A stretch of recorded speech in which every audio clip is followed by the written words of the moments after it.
안녕하십니까. 장원석입니다. 265쪽 펴주시고요. 265쪽이 이제 주택법에서 그 사업 절차 나오는 것이죠. 사업 절차라면 이제 건축 허가 절차처럼 일단 그 틀을 좀 생각하시고 항상 잡으셔야 되는. 그래서 먼저 대지를 확보하고요. 대지를 확보하고 나서 그 다음에 주택법에서는 사업계획 승인을 받습니다. 사업계획을 작성해서 승인받은 사업계획 승인을 받고 나서 공사 들어가기 전에 착수 신고를 하고요. 그 다음에 시공 감리를 통해서 완공이 되면은 완공된 건축물은 이제 사용 검사를 받고 나서 사용하는, 그래서 건축 절차랑 아주 흡사하죠. 특히 이제 사업 승인한 용어가 완전히 틀리고요. 우리 건축법에서는 건축 허가권자가 주로 절차를 담당했다라면은 주택법에서는 이 사업 승인권자가 이 절차랑 관련된 행정청은 승인권자가 주로 한다, 이런 느낌으로 행정청은 정리를 하시고, 예를 들어 사업 승인 승인권자가 내줍니다. 착수 신고 승인권자에게 신고해야 되고요. 감리자 지정마저도 승인권자가 지정한다는 것은 건축법과의 차이가 되겠습니다. 우리 건축주에 해당되는 것을 주택부서는 사업주체라고 하죠. 사업주체가 시공자 선정은 합니다만 감리자 지정은 안 하고 승인권자가 지정한다는 게 건축법에서는 건축주가 지정하는 게 원칙이었고, 예외적으로 허가권자라면은 여기는 큰 사업이니까 사업주체를 못 믿어서 원칙이 승인권자가 지정을 하고, 그렇지 않은 예외가 존재합니다. 이렇게 좀 약간 다른 거. 그리고 이렇게 큰 건축물이기 때문에 건설하는 것까지는 사업 승인권자가 관련돼 있지만 사용 검사는 검사 맞는 것에 불과하기 때문에 승인권자가 아니고 승인권자보다 작은 기초지자체장인 시장군수 구청장에게 사용 검사 받는 것도 특이하니까 기억을 하시고, 국장으로부터 사업 승인 받은 경우는 국장이 있습니다만 요거만 또 승인권자가 아니죠. 그리고 이 사업 승인권자라는 것은 원칙적으로는 지자체 장 중에서는 대지 면적 크기에 따라서 대지 면적이 10만 제곱미터 이상이냐 10만 제곱미터 미만에 따라 달라지는데, 10만 이상이라면 10만 미만 작으면은 마침 이제 관리계획 이반권자 결정권자 구조랑 비슷하거든요. 관리계획 이반권자가 우리 특광시장 구조였죠, 원칙이. 그러면 여기도 이제 특별시장, 광역시장, 자치지자치도 시장 군수가 10만 이상이라면 관리계획 결정권자인 시도지사, 대도시장이랑 같은 구조가 되는 거예요. 같은 구조가 돼서 뭐 복잡해 보이지만 사실상은 여기서만 차이가 생기는 것을 얘기합니다. 결국 시도에서 시가 얘기하는 게 특별시장, 광역시장, 자치시장을 얘기하죠. 자치도지사는 도지사 수가 포함되어 있고 대도시시장은 시장 수가 포함되어 있습니다. 결국 사업승인권자는 10만 이상이든 미만이든 관련 없이 특별시, 광역시, 자치시, 자치도, 대도시, 즉 대도시 이상에서는 그 사람이 다 하는 결과 아닙니까? 단 여기서만 보통 대도시가 아닌 시장의 수가 승인을 내주느냐, 도지사가 내주느냐, 여기서만 차이가 날 뿐이에요. 우리 관리계획도 시장 수가 위반한 것을 도지사가 결정해주는 그것만 있지 똑같은 구조 아닙니까? 그래서 이게 복잡해지만 시험에 들러왔고, 예외적으로 국토교통부 장관이 사업승인을 내주는 경우 요거를 중요하게 많이 물어봤습니다. 요 국장은 크게 세 가지가 존재하죠. 세 가지가. 국장이 하는 경우는 일단 국가랑 토지주택공사, 토지주택공사가 할 때입니다. 이거는 규모에 상관없이 쓰니까 시간 많이 걸리면 그냥 말로만 하겠습니다. 우리 국가나 토지주택공사는 전국을 대상으로 사업을 하기 때문에 규모에 상관없이 국장에게 받으면 편한 거예요. 안 그렇습니까? 만약에 지자체 공공 중에서도 지자체나 지방공사는 여기 빠지는 게 지자체나 지방공사라면은 지방에 머물러 지방에서만 사업하니까 지자체장애가 받는 게 편하겠죠. 그죠? 오히려 불편합니다. 국장애가 받으려면. 그래서 국가랑 토지주택공사 전국을 대상으로 사업하는 사람. 또 하나는 어느 사업인지 상관없이 대규모 사업과 관련돼 있어요.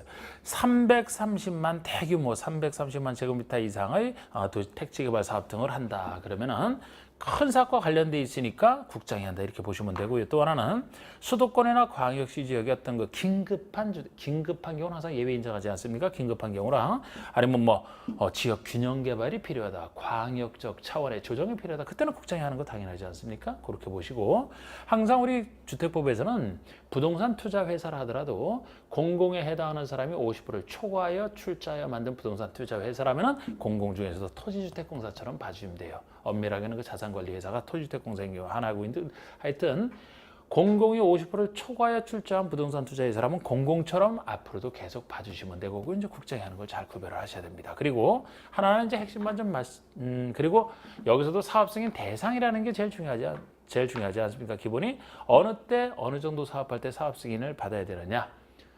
단독주택이라면 30호 이상이 원칙이죠. 그런데 예외 두 가지, 50호 이상부터 받는 혜택 두 가지가 한옥 설치 장려 한옥과 공공택지를 일단의 토지로 공급받아 하는 거, 그게 이제 혜택을 주려고 50호 이상. 공동주택이라면 30세대 이상 주택건설 사업을 할 텐데요. 아시다시피 리모델링이라면 세대수 증가하는 부분만 30세대 이상일 때 사업 승인, 나머지 리모델링 허가 아닙니까? 그리고 50세대 이상부터 하는 예외가 역시 두 가지예요. 도시형 생활주택 중에서 일정 요건을 갖춘 진입도로 폭이 6m 이상, 면적 30 이상, 웬만한 거 다 들어간다. 이런 조그만 요건을 갖춘 단지형 연립, 단지형 다세대.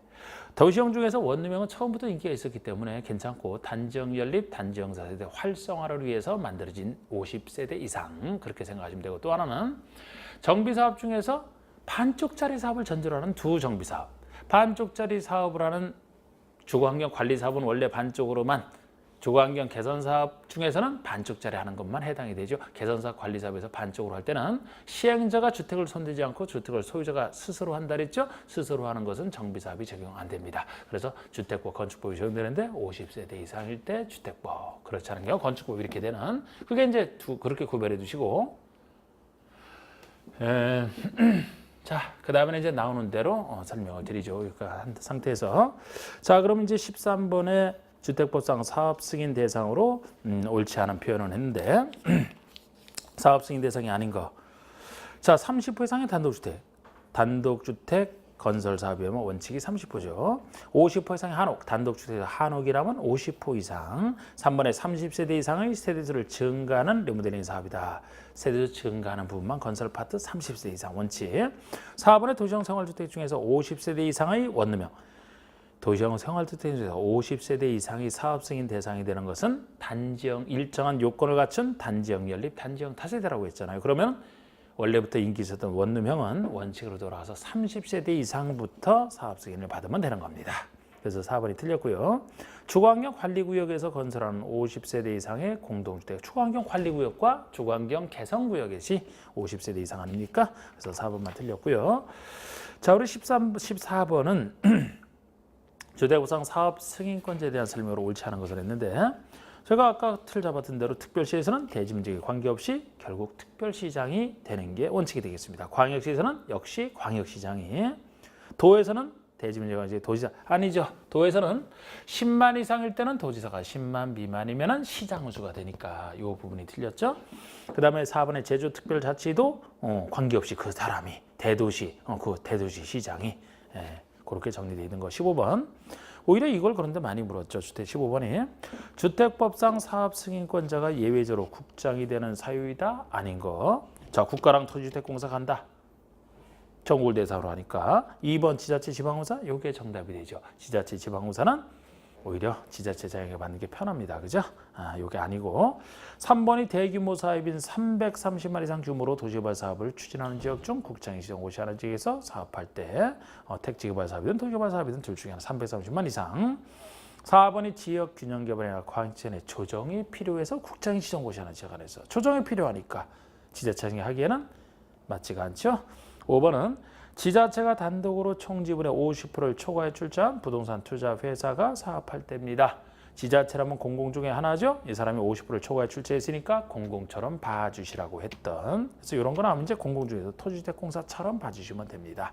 자, 6번 문제는 16번 문제는 괄호 속에 알맞은 것은 공구별로 분할하여 주택을 건설 공급하는 내용으로 주택건설사업의 사업계획 승인을 신청하려면 주택단지의 전체 세대수는 600세대 이상이 되는 겁니다. 제가 우리 앞에서 공구별 사업은 최소 둘 이상으로 나누는 것이고, 거기에 따라서 각 공구별로 300세대 이상은 건설해야 된다 그랬죠. 그러면 공구별로 나누어서 할 수 있는 단지라면은 최소 600세대 이상은 되어야 최소 둘로 나누고 각각 300세대 이상 건설하게 돼. 최소 규모가 600세대가 되는 겁니다. 공구별로 분할하여 할 수 있는 사업 규모가요. 이거 한번 나왔던 것이고 그대로입니다. 자, 17번이 주택법상 사업계획 승인을 받은 사업주택에 인정되는 매도 청구권에 대한 설명으로 옳은 거. 자, 우리 매도 청구권 얘기를 해보면, 매도 청구권은 지금 이 절차에서만 두 군데 매도 청구권이 나옵니다. 자, 하나는 사업 승인 후 매도 청구가 있고요. 하나는 사용검사 후 매도 청구가 있어요. 자, 우리 건축법에 나왔던 얘기랑 비슷한데 우리 여기서 잠깐 말씀드리면 우리 대지에 대한 소유권을 미리 확보하는 게 원칙이지만 소유권 확보 없이 할 수 있는 예외 중에서 공공은 믿어주니까 공공사업체가 한다. 아니면은 100% 사용권을 전제로 해서 소유권 없이도 가능하지만 특히 여기서 지구 단위 계획 결정이 필요한 사업이라면 상대적으로 큰 사업이라 지구 단위 결정이 필요한 정도의 사업이라면 100% 사용권은 힘들지 않느냐? 80% 이상 사용권만 가지고 일단 사업 승인 받을 수가 있거든요. 그러면 일단 80% 이상 사용권 갖고 사업 승인을 받았다 그러면은 그 다음에 공사 착수하기 전까지는 아직 사용권을 확보하지 못한 대지나 건축물의 소유권을 다 확보를 해야 전체 대에서 공사를 할 수 있잖아요. 그래서 그것과 관련해서 안 팔려고 할 때니까 시가 매도 청구를 통해서 확보할 수 있게 해주는 그런 장치가 되겠습니다. 이게 사업 승인은 매도 청구인데 그 80% 이상 가지고서 일단 받은 상태에서 다시 둘로 나누고 있어요. 95% 이상이냐 아니냐에 따라서 95% 이상이라면 5%이면 아주 작은 사람 때문에 사업을 못해서는 안 되기 때문에 그때는 사용권을 확보하지 못한 대전업체는 모든 자에게 매도 청구를 할 수 있게 해놨습니다. 그런데 95% 이상이 아니다. 즉 80에서 95 사이라면 10년 장기 소유자를 제외한 자에게만 매도 청구하세요. 그러니까 10년 장기 소유자는 장기 소유자가 안 팔면 사업 못하는 겁니다. 그거 시가 매도 청구 다 시가는 똑같다 그랬고요. 자, 이것도 말씀드리면 여기서 사용검사 매도 청구는 이제 이따 나올 텐데 일단 사용검사를 받고 나서 입주를 시키겠죠. 입주를 시켰는데 사용검사 이후에 어떤 진정한 소유자가 나타나서 소유권 이전 등기 소송 등에 따라 소유권을 회복해갔다. 이걸 실소유자라고 합니다. 사업주체가 남의 땅을 잘못 분양했다는 얘기가 되죠. 그래서 만약에 실소유자가 찾아갔다라면은 입주한 사람은 대지의 몇 프로 이렇게 지분대로 가지게 되는데 진정한 소유자가 찾아간 부분만큼 손실이 생겼네, 그죠? 그래서 그거를 회복할 수 있게 하는 제도인데 그래서 이게 사용검사가 매도 청구인데 이때도 그 매도 청구를 함부로 인정하면 안 돼요. 소유자 입장에서는 시가 매도 청구이기 때문에 굉장히 불쾌하거든요. 그래서 여기서 매도 청구할 수 있는 요건이 역시 아까 사업승인 매도 청구 요건과 좀 비슷합니다. 그 실소유자가 회복한 소유권을 회복해간 땅이 전체 대지의 5% 미만 작을 때만 아까 우리 95% 이상이면은 모든 재개 매도 청구할 수 있듯이 그 5% 미만 아주 작은 땅 때문에 입주한 사람들이 괴로워해서는 안 된다. 5% 미만 작을 때고 이때도 그 매도 청구 의사 표시가 그 실소유자에게 그자가 소유권을 회복한 때로부터 2년 내 송달이 돼야 돼요. 너무 오랜 기간 지난 동안에 매도 청구를 하게 되면은 매도 청구가 없을 거라 생각했는데 당황하지 않습니까? 그래서 2년이고 제가 건축법 주택으로는 대부분 2년이라고 일단 해두시고 그 날짜를 기간을 생각하시면 되는데 그 중에 하나가 여기 되겠습니다. 이때 뭐 대표자 선정해서 소송하는 거 뭐 이런 것들은 해당 파트에서 그냥 보시고 핵심만 지금 말씀드렸는데 자 17번에 최근 문제죠. 사업 승인을 받은 사업주 측에 인정되는 매도 청구권에 대한 설명으로 옳은 것은 자 주택건설 대지에 사용권을 확보하지 못한 건축물이 있다. 그 건축물은 매도 청구 대상이 되지 않는다. 당연히 건축물도 매도 청구 대상이 돼야 되죠. 토지나 건축물이 다 매도 청구 대상이 돼야 그거를 흡수를 해서 전체에서 공사를 시작할 수 있으니까 틀린 겁니다.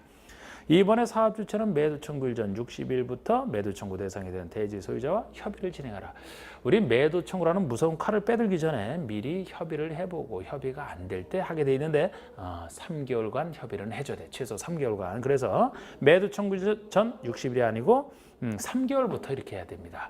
그런데 이것도 역시 이 얼마나 협의를 해야 되는 게 그게 중요한 건 아니지 않습니까? 그래서 옳은 거 찾는 문제에서는 이거를 틀리게 내서 그냥 정답 아닌 걸로 했다 이렇게 생각을 하셔도 돼요. 자, 3번의 사업주체가 주택건설 대지 면적 중에 90%에 대해서 사용권을 확보했다.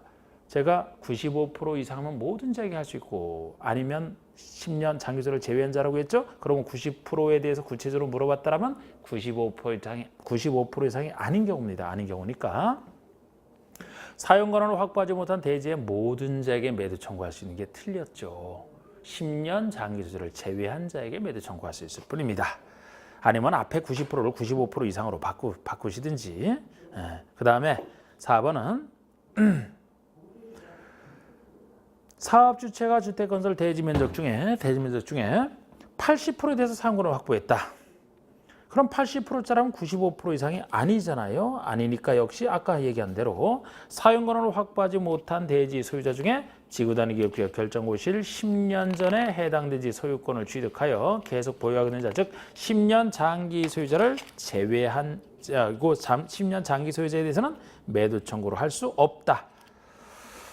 없다니까 맞는 거죠. 10년 장기 소유자를 제외한 자에게 매도 청구할 수 있으니까 이건 없다가 맞는 겁니다. 그 다음에 5번의 사업주체가 리모델링 주택조합인 경우 리모델링 결의에 찬성하지 아니한 자의 주택에 대해서 매도 청구를 할 수 없다? 이것도 유명한 얘기로 여러 번 물었던 거예요. 매도 청구할 수 있어야 됩니다. 없다가 틀렸어요. 여러분, 지금 요거는 사업 승인 대상이니까 주택 건설 사업을 전제로 하는 건데 보통의 리모델링이면 건설 공급 파트가 아니기 때문에 리모델링 허가를 따로 받아야 되는데요. 나중에 이제 허가 파트에서 가 보시면은 거기서는 조합이 한다 그러면은 일정한 결의를 100%가 아니고 단지 전체에 대해서는 단지 전체 구분적 일권의 75% 이상 결의와 동별로는 50%고요. 동만 리모델링 한다면은 동의 구분적 일권의 75% 이상 결의를 가지고 허가를 신청할 수 있거든요. 그럼 그렇게 해서 리모델링 허가를 받았다 칩시다. 그러면 나머지 확보하지 못한 결의에 즉 반대한 사람, 이 사람의 물건도 확보를 해야 전체대로 리모델링 공사를 할 수 있는 원리는 똑같잖아. 그러면 그 사람이 안 팔려고 하니까 역시 시가 매도 청구를 통해서 리모델링 조합에게 매도 청구를 인정해야 전체를 확보해서 공사 시작할 수 있습니다. 그래서 당연히 매도 청구를 인정해야 되는 겁니다. 이것도. 자, 그리고 18번 보시면 주택건설사업의 착수와 승인. 자, 이것도 중요한 얘기 중에 하나인데 여러분. 자, 우리 여기서 한번 이 시험에 필요한 거 꼭 잘 정리를 합시다. 자, 우리 사업 승인 후 착수 기한이 5년이에요. 사업 승인 후 착수 기한은 5년입니다. 여러분. 이렇게 잘 정리를 하세요. 아주 이거 좋은 거니까. 우리 건축에 대한 일반법인 건축법과 건축에 대한 특별법이 주택법 아닙니까? 이 건축에 대한 두 법인 건축법, 주택법을 전제로 해서 몇 년 나오는 건 대부분 2년이다. 이렇게 보시면 돼요. 대부분 2년. 몇 년이라고 얘기해서 몇십 년이 아니고 예를 들어 뭐 20년짜리, 30년짜리, 40년짜리도 각각 있습니다. 그런 몇십 년이 아니고 몇 년 나오는 것은 대부분 2년으로 보시면 굉장히 다른 거 외우지 않아도 많이 나오는 건데 이거 쓸 수가 있어요. 그런데 대부분 2년은 그렇지 않은 예외를 기억을 하셔야 되겠지. 단 1년짜리와 135, 3년짜리, 5년짜리 요거 따로 기억하시되. 자, 우리 건축법에서 건축 허가 받고서 2년 내 착수하라. 건축 신고 후 1년 착수다. 건축법에서 원래 착수하는 것은 건축 허가 받고 착수하는 게 원칙 아닙니까? 그러니까 그 원칙이니까 보통 2년이 들어간다고 보시고, 물론 건축 허가 착수가 공장은 3년이라고 배웠어요. 예외적으로. 그죠? 보통이 2년 내 착수인데 2년 내 착수 안 하면 이제 허가 취소해야 되잖아요. 건축 허가가 2년이라면 건축 신고는 가벼운 건축물이니까 건축 신고 후 착수 기한은 가벼운 것이니까 1년으로 보시면 돼요. 그게 유명한 건축 신고 후 착수 기간이 이것이 제일 많이 나온 1년 중에서 제일 많이 나온 1년짜리가 되는 겁니다. 그러면 거기서 신고 후 착수가 1년이라면 여기서 주택법에서는 큰 아까 30대 큰 사업을 다루죠. 그러니까 사업 승인 후 사업계획 승인 후 착수 기한이 긴 5년이 돼야 되는 거예요. 그죠? 큰 사업이니까 우리 건축 허가 착수가 보통 2년이라면 좀 더 간단한 신고 대상은 1년. 큰 건축물인 사업 승인 후 착수하는 것은 5년. 이렇게 보시면 되거든요. 그리고 3년짜리가 앞에서 배우셨던 가설 건축물 그 허가든 신고든 가설 건축의 존치 기간이 기본적인 3년이고 요것은 이제 각각 1년, 3년, 5년 대표적인 예예요. 그런데 우리 1년짜리는 여기서 이거 많이 나왔지만 더 따진다라면은 우리 빈집 정비에서 빈집으로 보는 것이 1년간 아무도 사용하지 않을 때가 1년 중에 하나였죠. 그리고 또 1년을 따지면 주택법에서 좀 있다가 주택법상 그 투기과열지구가 지정돼 있으면 국장이 오고 1년마다 재검토하게 돼 있거든요. 투기과열지구의 유지 1년은 저 앞에 써놨으니까 투기과열지구를 유지할지 말지 재검토하는 기간이 1년이다. 이 세 가지만 1년입니다. 그리고 3년짜리가 가설문제 존치기한이 대표적이지만 주택법에 나오는 주택상환사채의 상환기간이 주택상환세 상환기간이 3년이 최대치예요. 3년을 초과할 수 없습니다. 그래서 요 두 가지가 대표적이고 5년짜리가 사업승인을 착수가 제일 유명한데 이것도 굳이 하나 따지면 특별건축구역에서 5년 내 착수 안 하면 뭐 해지할 수 있다 해서 나오는데 특별건축구역 자체를 조금 잘 취하면 안 된다고 했으니까 그것도 있지만 그것도 알아주시면 이 정도만 하셔도 충분합니다. 꼭 기억하세요. 1년짜리 3가지, 3년짜리 2가지, 5년짜리 하나만 기억하시고 나머지는 다 나오는 건 몇 년은 다 2년이다 보면 아주 많은 것들이 정리가 됩니다. 몇 년 중에서 건축과 주택법을 전제로 해서 그리고 요걸 지금 이제 말씀드리면 사업승인을 착수 기한이 5년이라고 했잖아요. 지금 승인받고 착수해요. 그런데 제가 항상 주택법에서는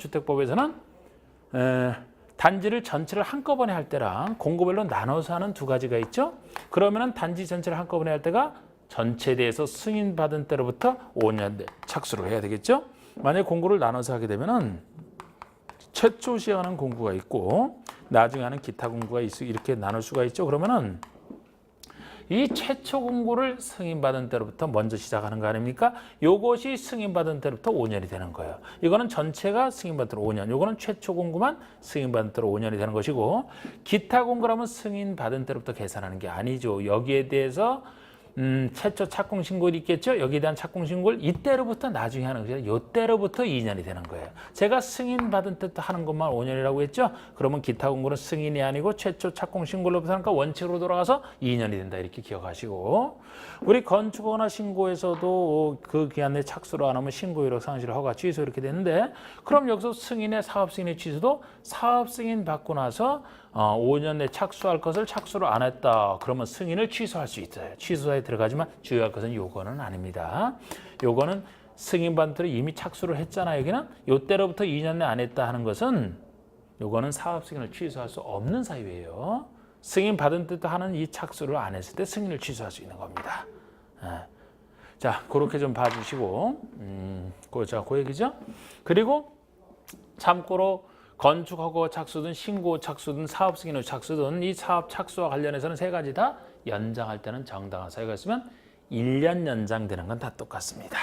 그러면은 자 18번에 옳지 않은 거 됐는데 사업계획 승인을 받은 사업주체는 승인받은 때로부터 5년 내 공사 시작. 이게 일반적인 5년 착수죠. 그럼 이번에 공고별로 분할해서 만약에 한다 이런 말이 들어가면요. 최초로 공사를 진행하는 공고 이것이 승인받은 때로부터 5년 내에 해야 되는 부분이고요. 3번에 공고별로 분할하여 시행하는 경우는 최초로 공사를 진행하는 공고 외의 공고 그럼 기타 공고잖아. 기타 공고니까 승인받은 때가 아니고 단지의 최초 착공 신고일부터 계산하는 것도 정확히 보시고 2년이 되는 겁니다. 2년 내에 시작하라. 4번의 사업승인권자는 정당한 사유가 있다고 인정하면 1년 범위 내에서 착수기한을 연장은 다 1년이죠. 5번의 사업승인권자는 위 3회 규정, 3회 규정, 기타 공고에서 할 때죠. 3회 규정에 따라 사업체가 착수기한 내 공사를 시작하지 아니할 때는 사업승인을 취소할 수 있다. 이때는 취소 못하는 사유고 아까 승인받아도 착수를 안 했을 때 취소할 수 있겠죠. 그래서 5번이 틀린 것이고 자 19번에 주택법 규정상 주택건설사업의 감리에 대한 설명이다. 옳지 않은 거 주택건설사업 감리. 여러분 여기 감리자는 아까 얘기했듯이 사업체를 못 믿어서 행정청의 승인권자가 직접 지정하는 게 원칙인데 그렇지 않은 예외를 구별하시는 두 가지가 있어요. 역시 사업체 못 믿어서 승인권자가 나섰잖아요. 그러면은 사업주체가 공공사업주체라면 항상 믿어주니까 그때는 승인권자 지정하지 않아도 됩니다. 이 공공 속에는 아까 공공이 50%를 초과한 부동산 투자에서 포함되어 있다 그랬고요. 또 하나는 도시형 생활주택에 대한 혜택이에요. 우리 도시형 생활주택은 300세대 미만으로 세대수를 제한하되 여러 가지 혜택을 준다. 그중에 하나가 요겁니다. 그래서 도시형 생활주택은 주택법에 따라 짓더라도 건축법상 간단한 주택법에 비해서 상당히 간단한 건축부상 감리를 받으면 된다. 그쪽이 사람은 스스로 사업체가 지정하는 것이 되죠. 두 가지. 그래서 그 정도 보시면 돼요. 뭐 누구를 지정하는지 이런 것보다. 그래서 옳지 않은 거 됐는데 주택부상 감리자는 사업 승인권자가 사업계획을 승인한 때와 시장어수구청의 리모델링 허가를 하였을 때 지정하라. 원칙이죠. 도시형 생활주택도 주택부상 사업 승인으로 건설하는 것이므로 사업계획 승인권자가 감리자를 지정해야 된다. 도시형 생활주택은 예외 중에 하나죠. 건축법상 감리를 받으면 승인권자가 지정하지 않는다. 자, 2번 틀렸고 3번의 주택건설사 감리자는 300세대 이상의 경우는 건설기술 용역 업자를 지정하라. 뭐 300세대 이상이 몰라도 돼. 그런데 예. 거기서 5번처럼 뭐 감리자나 30세 미만의 경우는 업무 신고를 한 개인과 용역업자, 30세 이상일 때는 개인은 안 되고 용역업자만 이런 식으로 차이가 나요. 그런데 이런 건 뭐 평상시에 잘 물어보는 건 아닙니다. 이게 알아두면 좋지만 그죠? 하여튼 누가 지정하는지 구별하는 게 기본이에요. 그래서 4번에 한국토지주택공사가 사업주체라면 승인권자가 감리를 지정하지 않는다.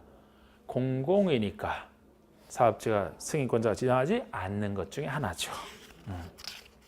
자, 그 다음에 10번의 주택법상 주택의 사용검사에 대한 설명으로 틀린 거. 자, 여기 사용검사네요. 자, 공사 다 끝나고 받는 원칙적인 사용검사. 1번 주택건설 사업계획 승인의 조건이 이행되지 않았다. 그럼 공사가 완료된 주택에 대해서 동별로 사용검사를 받을 수 없다.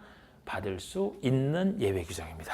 원래 사용검사는 전체 단지에 대해서 공사가 완료되고 나서 사용하기 전에 받는 게 사용검사 아닙니까? 그런데 지금 우리 지문처럼 사업 승인 조건을 예를 들어 걸었는데 조건이 이행되지 않았다면은 동별로도 정식 사용검사를 받을 수 있어요. 원래 동별로는 완료된 부분에 대해서 먼저 쓰고자 하는 임시 사용 승인 대상이 되는 거 아닙니까? 그런데 사업 승인 조건이 미이행되면 정식 사용 검사를 동별로도 받을 수 있어요. 조건을 걸어놨는데 전체는 완료됐는데 어느 동은 조건이 이행됐고 어느 동은 조건이 이행이 안 됐다면 동별로도 검사를 해줄 수 있다는 겁니다. 그래서 없다가 틀리고 있다. 2번에 사업주체가 파산하여 주택건설업을 계속할 수 없고 시공보증자도 없다.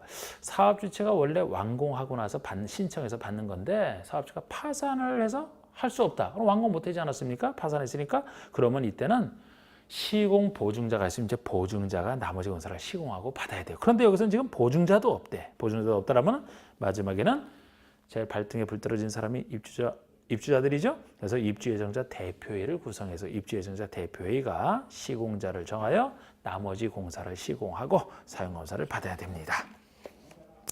그래서 그 순서도 맞고요. 3번에 주택건설 사업을 공구별로 분할하여 시행하는 내용으로 사업 승인을 받은 경우에는 공구별로 분할해서 한다. 그러면 당연히 공구별로 사용검사를 받을 수 있어야 되겠죠. 공구별로. 원래 그러려고 공구별로 나누는 거 아닙니까? 4번의 사용검사는 신청일로부터 15일 내 하라. 건축법에서는 7일 내 검사. 여기는 좀 더 큰 사업이니까 15일 내 검사를 하라. 5번에 공동체계 동별로 공사가 완료되고 임시 사용 승인 신청이 있다. 자, 우리 임시 사용 승인은 완료된 부분을 먼저 쓰고자 할 테니까 공동체계는 동별로 신청할 수 있어요. 그런데 이때 대상 주택이 사업계획 내용에 적합하고 사용에 지장이 없다라면은 세대별로도 임시 사용을 할 수 있다. 맞습니다. 원래 동별로 신청하지만 동 중에서도 세대별로 먼저 써라 이렇게 할 수 있어요.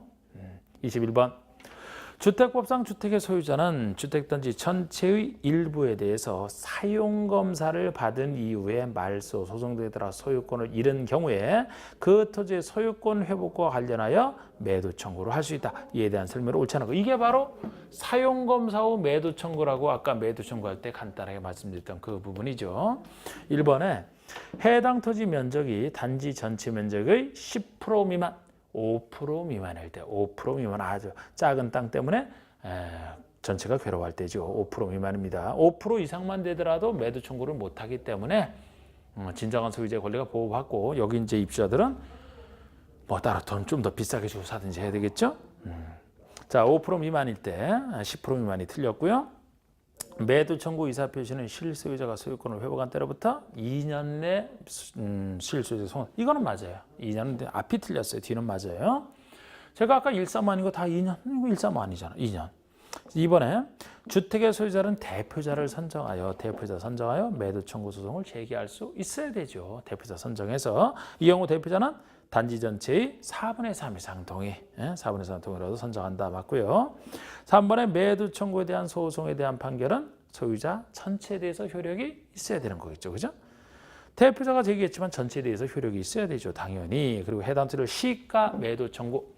우리 공포에 나온 모든 매도 청구는 가격은 다 똑같습니다. 시가 매도 청구, 감정가 공시시가 말고 시가 매도 청구 똑같습니다.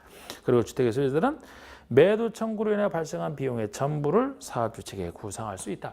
당연히 사업주가 잘못 분양한 일이니까 거기 들어간 비용의 전부를 다 사업주 측에게 구상할 수 있어야 되는 것도 당연한 얘기가 되겠습니다. 잘 보시고 22번에 주택법상 주택건설 용지의 확보 및 매도 청구에 대한 설명을 옳은 것 했는데 주택법에서는 이제 그 사업주체의 주택건설지 확보와 관련된 몇몇 특례도 있어요. 자, 예를 들어 1번에 국민주택 규모주택 비율을 40%라는 주택의 건설을 해서 국공유지 매수를 원하는 자에게 국가나 지자체는 해당 토지 국유지 공유지를 우선 매각할 수 있다. 안 됩니다. 이거는. 자, 여러분 국공유지를 매각할 때는 공정성을 위해서 경쟁입찰로 매각하는 게 맞지만 일정한 자에는 우선권을 준다는 것 자체가 혜택인데요. 우선권은 두 가지 경우에 받을 수가 있어요. 국민주택 규모주택 85 이하짜리를 많이 안 짓던 시절에 이거 짓게 하려고 나온 거예요. 국민주택 규모 85 이하짜리를 전체의 50% 이상 지을 사람. 지금 여기는 40%라서 안 되는 거. 50% 이상 짓는 거. 아니면 조합주택 지을 사람이 요구할 때예요. 조합주택을 짓는다면 집 없는 그 내 집 마련해서 그 지역 직장 조합주택 짓는 거 아닙니까? 서민들을 위한 그런 내 집 마련이기 때문에 두 가지 경우에 우선 매각이 가능합니다. 국유지, 공유지는. 그리고 그게 지금 설명드렸는데 이번 얘기랑 연결되는 거 아닙니까? 조합주택의 건설을 해서 국공유지 임차를 원하는 자에게는 국가지자체는 해당 지를 우선 임대할 수 있다. 이게 맞죠. 그래서 1, 2번이 이제 그 우선 매각과 관련된 사유인데 1번은 40%라서 안 되는 것이고 3번 이때 국공유지를 임차한 자가 임차일로부터 1년 내에 그 사업을 시행을 안 한다 그러면 이 국가지자체는 임대 계약을 취소해야 된다. 2년 내에 안 할 때 2년 내에 역시 2년 몇 년 나왔잖아요. 아까 우리 135 아닌 거 다 2년 2년 내에 안 한다면 왜 사가지고 갔느냐 그러면 임대계약 취소해야 되고 만약에 우선 매수를 했다면 환매 이렇게 해야 됩니다. 환매하거나 임대계약 취소해야 돼요. 2년 내에 안 할 때. 그 다음에 4번은 사업주체가 국민주택 용지로 사용하기 위해서 도시개발 사업 시행지 채비지 매각을 요구하면 양도가액 조성원가. 이게 이제 두 번째 조치로서 그 채비지 우선 매각권도 있거든요. 그러면 도시개발법에서 환지 방식으로 우리 할 때 시행자가 채비지 가지는 것을 그 대신 채비지 우선 매각을 요구할 때는 지금 여기 나온 것처럼 사업주체라면 공공이든 민간이든 다 돼요. 그런데 반드시 국민주택 용지로 쓰고자 할 때만 우선 매각을 요구할 수 있고 그러면 우선 매각을 할 때는 그 시행자는 자기가 가진 채비지의 총 50% 2분의 1까지 우선 매각할 수 있는 근거 규정인데요. 우선 매각할 때 시행자가 일방적으로 손해봐서는 안 돼. 조금 그냥 손해는 봐라. 그래서 원칙이 감정가격이고요. 예외적으로 아주 임대주택 건설 등 아주 서민들을 위하는 경우만 조성원가. 조성원가가 조성된 원가는 훨씬 싸잖아. 감정가보다는. 그렇게 원칙이 감정가, 예외적으로 임대주택 건설 등이 조성원가입니다. 그러면 여기는 지금 그냥 조성원가로 원칙으로 하라는 표현이기 때문에 틀린 거예요. 감정가가 원칙이고 예외가 조성원가가 되겠습니다. 그 다음 5번에 인가를 받아 설립된 리모델링 조합은 리모델링 결의에 찬성하지 아니한 자의 주택 토지에 대해서 매도 청구를 할 수 없다. 아까 이따로 했잖아. 그래서 이것도 틀리고 맞는 것은 2번 맞는 것이고 23번 보시면 주택법상 수용 사용에 대한 설명이다. 옳지 않은 것을 했는데 1번 등록사업자도 국민주택을 건설하기 위해서 필요한 경우는 수용 사용할 수 있다. 이게 틀렸습니다. 등록사업자는 민간사업주체라 수용 사용은 못해요. 자, 우리 수용 사용은 지금까지 이게 주택부산 수용의 네 번째 나오는 것이고 공법 전체에서 수용 사용권은 4군데서만 인정하거든요. 그 3가지는 앞에서 배웠던 도시군계획 사업 3가지예요. 도시군계획 시설 사업, 개발부산 개발 사업, 정비부산 정비 사업에서 이 도시계획 사업 자체가 일종의 공공성이기 때문에 그때는 이 3가지 도시계획 사업에 속하는 경우는 공공시행자든 민간시행자든 시행자라면 수용 사용할 수 있습니다. 자체로 공공성을 많이 띠기 때문에. 그런데 마지막 하나가 주택법인데 주택법상 주택건설사업은 자체로 공공성이 있는 게 아니잖아. 도시계획 사업이 아니기 때문에. 그래서 자체로 공공성을 갖춰야 돼요. 그래서 앞에 3 사업의 수용 사용과 달리 공공사업주체만 가능하고 그것도 국민주택건설과 관련해서만 아주 요건이 제일 까다롭습니다. 수용사용 중에서는. 다른 수용사용은 민간시행자도 그러나 주택부산 수용사용은 민간에는 못하고 공공사업체만 그것도 국민주택건설과 관련한 이 2가지를 다 같이 돼. 여긴 국민주택건설은 좋은데 등록사업자라고 해서 이 사람은 수용사용 못합니다. 주택법에서는 이게 특징이에요. 주택법에서 수용사용할 때 사업인정 받은 것으로 보는 특례, 재결세 이거는 일반적인 경우가 똑같으니까요. 이거 누가 언제 할 수 있는지 그걸 잘 보셔야 돼요. 그래서 1번 틀렸습니다. 2번에 국민주택을 건설하거나 국민주택을 건설해간 대지를 조성할 때 필요한 토지 등을 수용 사용할 수 있는 규정. 국민주택 건설과 관련해서만. 3번에 토지 등을 수용 사용하는 경우에 이 법에 규정한 것을 제외하고는 공토법을 준용하는 것 모든 수용소는 똑같지 않습니까? 4번에 사업계획 승인이 있으면 공토법에 의한 사업인정으로 본다. 각각 사업인정 받은 것으로 보는 시기는 각각의 법에서 사업시행권을 딸 때 주택법이라면 사업계획 승인을 받았을 때 사업시행권 따죠? 그럼 사업인정 받은 것으로 본다. 똑같잖아요. 개발법이 특이하다 그랬죠. 그죠? 이 부분은 5번의 재결 신청은 사업 승인을 받은 주택건설 사업기간 내에 할 수 있다. 1년이 아니고 사업기간 내에 재결 신청하는 건 뭐 똑같은 특례가 되겠습니다. 그래서 1번만 틀렸고요. 24번.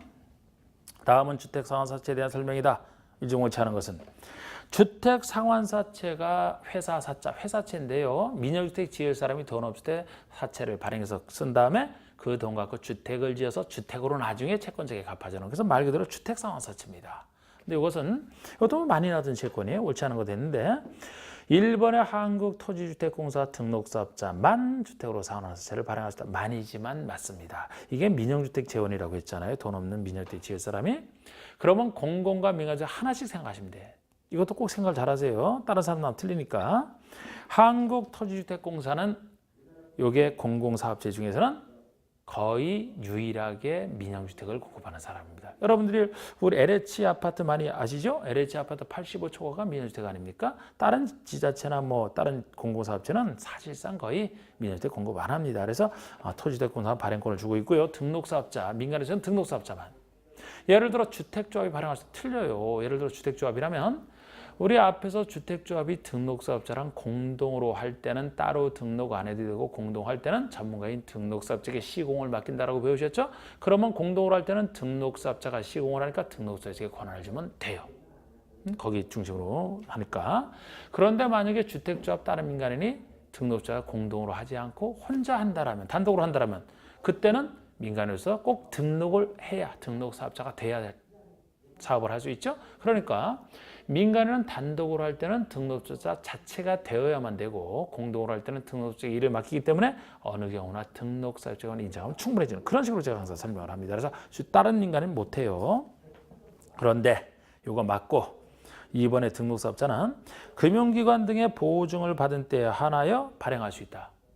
자, 우리 채권 4가지 중에서 이게 마지막 채권인데, 주택상환채랑 비슷한 것이 개발법에 나오는 토지상환 채권입니다.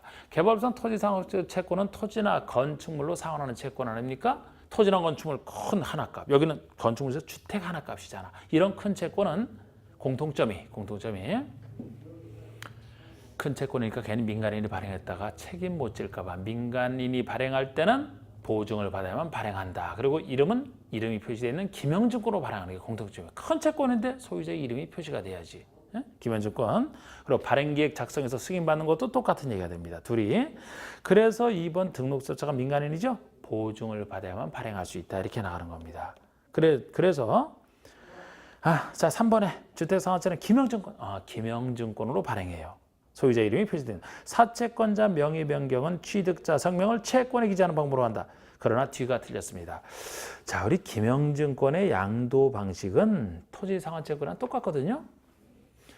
채권 원부에 소유자 이름이 기명돼 있으니까 명의를 변경하려면, 여기라면 사채니까 사채 원부에 취득자 성명과 주소를 기록해야 명의는 바뀌는 겁니다. 채권 자체 기록을 안 했으면, 기재를 안 하게 되면 그때는 명의는 넘어갔지만 변경은 됐지만 대항할 수 없을 뿐이에요. 이건 같은 얘기입니다. 그래서 명의 변경은 취득자 성명을 채권에 기재하는 게 아니고 사채 원부에 기재하는 방식으로 해야 돼요. 채권에 기재를 하면 대항할 수 없을 뿐이니까. 그래서 3번 틀렸고, 그리고 여기에서 또 이건 다루지 않았지만 주택상환사채가 토지상환채권과 구별되는 게 유일하게 양도가 원칙적으로 안 된다는 거예요. 우리 주택상환사채는 주택받는 유일한 채권이고, 이 주택공급질서 교란금지에서는 주택을 받을 수 있는 증서나 지위를 양도, 양수, 알선, 광고는 금지돼 있죠. 거기에 유일하게 걸리기 때문에 양도가 원칙적으로 안 되는데, 예외적으로 부득이한 경우에는 양도가 허용이 됩니다. 부득이한 사유라면 분양권 전매 제한에서 할 수 있는 거 부득이한 사람 비슷하고요. 그런 것도 하나 있고, 4번의 주택상환사채의 상한기한은 3년 초과할 수 없다. 이게 아까 그 3년 중에 하나입니다. 그런데 이때 3년 초과할 수 없다는데, 이 경우 상환기간은 특이하게도 사채 발행일로부터 주택의 공급계약 체결일까지 기간으로 계산을 합니다. 그러니까 우리가 주택을 상환한다라고 생각을 하시면은 보통 이제 주택을 직접 지어서 이전하는 것까지 생각을 하실 수 있는 아니죠. 공급 계약 체결까지만 되면 상환됐다고 보는 게 특이한 거예요. 그래서 공급 계약 체결만 3년 지나기 전에 하면 됩니다. 5번에 등록업체 등록이 말소돼도 그가 발행한 주택 상환세율에는 전혀 영향을 미치지 않는다. 보증한 사람이 책임집니까? 보증을 받아야만 발행하시고 전혀 영향 미치지 않는다. 맞는 거예요. 자, 이제 공급 파트 들어가서 우리 주택의 공급 파트에서는 공인중개사 주로 하는 일단 공급 파트에서는 공인중개사 업무랑 제일 관련된 게 많이 나오는데 그 분양가 상한제 얘기, 우리 분양가 상한제 법에서 정하는 분양가를 상한선으로 해서 그 이하로 공급하라. 분양가 상한제 주택에 대해서 얘기를 하고요. 또 하나 저당권 등의 설정 제한이라고 해서 우리 입주 예정자를 보호하기 위해서 사업주체로 하여금 예정자를 해야 할 수 있는 저당권 등을 함부로 설정하는 것을 못하게 일정에다 못하게 제한하는 이건 이제 사업주체가 하는 것이고 그 다음에 입자로 선정된 지위 등 즉 우리가 속칭 분양권이라서 이 분양권을 전매하는 것을 일정 기간 동안 못하게 전매 제한하는 그 다음에 주택 공급 질서를 교란하는 행위를 공급세를 교란하는 행위를 금지하는 공급세 교란 금지 이렇게 이제 네 가지 얘기가 다 공인중개사 관련해서 중요한 얘기들을 이제 공급 파트에서 배우게 됩니다. 하나는 이제 설명 들어갈 텐데 자 하나하나 보시죠. 1번에 주택법령상 주택의 공급에 대한 설명으로 옳지 않은 것은 했는데 1번에 등록사업자가 주택의 입주자를 모집할 때는 시장의수 중에 승인하다. 자, 우리 입주자 모집할 때는 모집해도 되는지 시장의수 구청장에 간단하게 승인받아는 게 이게 입주자 모집 승인이라는 거예요. 그런데 만약에 복리시설의 입주자라면 복리시설은 상가, 주택보다는 중요성이 떨어지기 때문에 모집할 때는 신고로 충분합니다. 그런데 지금 이 승인이나 신고도 공공에겐 적용이 안 돼요. 공공사업주는 믿어주기 때문에 승인 신고 없이 입주자 모집이 가능한 게 공공사업주체입니다. 그래서 민간인을 전제로 하는 거예요. 그러면 지금 1번은 등록사업주가 보통 민간인이죠. 시장의수주체 승인받는 거 맞습니다. 2번은 토지주택공사가 사업주체로서 입주자를 모집하려는 경우 시장의수주체 승인을 받지 아니한다. 토지주택공사는 공공이죠. 그러니까 승인받지 않는다가 맞는 겁니다. 3번에 민간사업주체가 복리시설의 입주자를 모집하려는 경우에는 시장의수구청장에 승인받아야 된다. 복리시설의 입주자 모집할 때는 신고예요. 신고, 승인하는 신고 간단하게. 4번에 지방공사가 총지분의 50%를 초과하여 출자한 부동산 투자해서 그럼 공구처럼 봐주자라고 했으니까 입주자를 모집할 때 시장 등의 승인을 받지 않는다가 맞는 겁니다. 5번의 사업체는 국가요금자나 장애인에게는 입주자 모집 조건을 달리 정하여 별도로 공고받치는 특별규정이고요. 그 다음에 2번은 분양가 상한제 적용주택에 관련된 설명이다. 틀린 것을 했는데 여러분 분양가 상한제 적용주택에서는 기본적인 틀이 적용 대상인지 아닌지 구별하는 게 기본적인 그거예요. 분양가 상한제라면 일반 공급하는 공동택 중에서도 공공택지에서 짓는 건 다 적용받지 않습니까? 그리고 민간택지에서 짓는 것은 원칙적으로 적용 안 받아. 단지 민간택지에서는 따로 적용할 필요가 있을 때 지정되는 분양가 상한제 적용지역으로 지정된 곳에서만 민간택지는 적용을 받습니다. 그런 얘기 없으면 안 받는 것이고 그리고 아예 처음부터 분양가 상한제에서 적용 안 되는 세 가지 예가 도시형 생활주택은 도시형 생활주택은 제일 큰 혜택 그 다음에 경제적위원회에서 안 받기로 의결한 경우가 있고요. 관광특구에서는 큰 공동택을 유도하기 위해서 그래야 멋지게 관광특구로 개발이 되니까 50층 이상의 공동주택 또는 초고층 높이죠. 50층 이상 또는 150m 이상. 주택법에서는 상가를 다루지 않기 때문에 곱하기 층별로 3을 해주면 돼요. 그래서 50층 이상 또는 150m 이상 이거 안 받는 예로서 그게 이제 핵심이죠. 그래서 틀린 거 됐는데 1번에 사업주체는 공공택지에서 일반에 공급하는 공동택은 주택에서 정하는 기준에 따라서 산정되는 분양가 이하로 공급하라. 정확합니다. 공공택지니까요. 2번의 사업주가 공공택지 외의택지 이걸 민간택지를 이렇게 표현하죠. 공공택지 외의택지라고. 여기서 일반에 공급하는 공동택은 언제나 분양가 상한제 적용을 받지 않는 언제나 받지 않는다. 언제나가 들어가서 틀렸어요. 원칙적으로 안 받지. 분양가 상한제 적용 지역이라면 적용을 예외적으로 받으니까 언제나가 틀린 겁니다. 3번에 공공택지에서 주택을 공급하는 경우 택지비는 우리 택지비를 어떻게 계산하느냐. 우리 공공택지에서는 그 공급한 실제 주체가 공급한 공급가를 그대로 인정하기 때문에 우리 공공택지에서 짓는 사람은 이 분양가 상한제를 별로 두려워하지는 않았어요. 공급 가격에 관련 택지와 관련된 비용을 가산한 금액으로 하는데 이게 이제 민간 택지에서 할 때가 4번이죠. 분양가 상한제 적용 지역에서 주택을 공급하는 경우에 택지. 분양가 상한제 적용 지역 자체가 민간 택지에서 적용받게 하려고 지정된 땅이라고 했죠. 그러니까 민간 택지를 전제로 하는 건데 이때는 민간인들이 그 전에 불만이 많았던 게 실제 매입한 가에서 그걸 인정해 주는 게 아니고 감정평가. 지금 여기처럼 감정평가에게 일정한 비용을 가산한 금액으로 하는 것이 원칙이고 예외적으로 매입가를 일정 범위 내에서만 작게 인정을 하기 때문에 민간택지를 짓는 사람들이 이게 불만이 많았던 겁니다. 이게 공공택지와 3번과 4번의 차이예요. 근데 지금 이제 민간택지는 많이 벗어났으니까 적용지역이 아닌 한 5번의 건축비란 실제 들어간 건축비가 아니고 역시 국장이 정하여 고시하는 건축비를 기본형 건축비라고 하는데 여기다가 일정 비용을 가산해서 계산하기 때문에 그래서 작아지는 겁니다. 이 둘을 합친 게 분양가가 되겠고요. 자, 넘겨보시면 3번에 다음 중 사업주체가 주택보조 정하는 기준에 따라 산정되는 분양가 이하로 공급해야 주택은 어느 것이냐? 도시형 생활주택 안 받습니다. 혜택. 조합원에게 공급하는 조합주택. 여러분 제가 분양가 상한제는 일반에게 공급하는 걸 전제로 해서지 조합원에게 공급하는 것은 일반 공급뿐이 아니죠. 이렇게 조합원에게 공급하거나 아니면 뭐 국가요금제에 특별 공급한다, 단체 공급한다 이런 거는 아예 처음부터 빠지는 거예요. 그래서 빠졌고 아니고 3번에 경제자유구에서 경제자유구역위원회가 외자유치 촉진과 관련이 있다고 인정하여 분양가 제한을 적용하지 아니하기로 심의 의결하면 안 합니다. 4번이 관광특구에서 건설을 고반한 층수가 40층인 공동주택.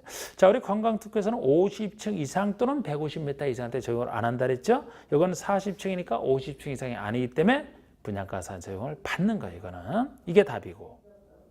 그리고 관광특구에서 건설을 고반하는 높이가 180m인 공동주택은 150m 이상에 속하니까 안 받는 것에 들어가는 그래서 답이 4번이 되는 겁니다. 자, 우리 4번 문제 보시면 다음은 분양가 상한제 적용 지역에 대한 설명이다. 옳지 않은 거. 분양가 상한제 적용 지역 1번 공공택지 외택지에서 일반에게 공급하는 주택에 대해서 즉 민간택지에서 일반에게 공급하는 주택에 대해서 분양가 상한제 적용을 받게 하려고 지정 정확합니다. 2번에 국장이 미리 시의사 의견 듣고 주거정책심의회 심의를 거치는다.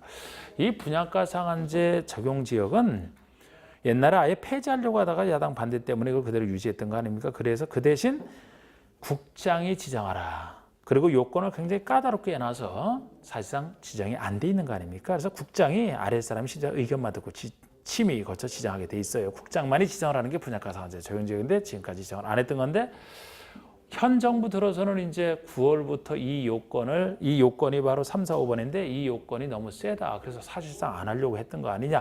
이 요건을 영 개정을 통해서 완화를 해서 주로 강남 쪽에 그 높은 분양가를 잡으려고 요거를 이제 완화해서 지정하려고 합니다, 지금. 그래서 제가 이제 9월 중순에 그 영의 개정이 예정이 돼 있기 때문에 제가 이제 9월 중순까지 좀 개정되는 걸 좀 봐서 어쨌든 지금 이거는 이제 그때 가서 개정이 되면 바뀔 수는 있어요. 그런데 바뀌더라도 이걸 해놓은 상태에서 이게 얼마나 까다롭기 때문에 이걸 완화하려고 하느냐.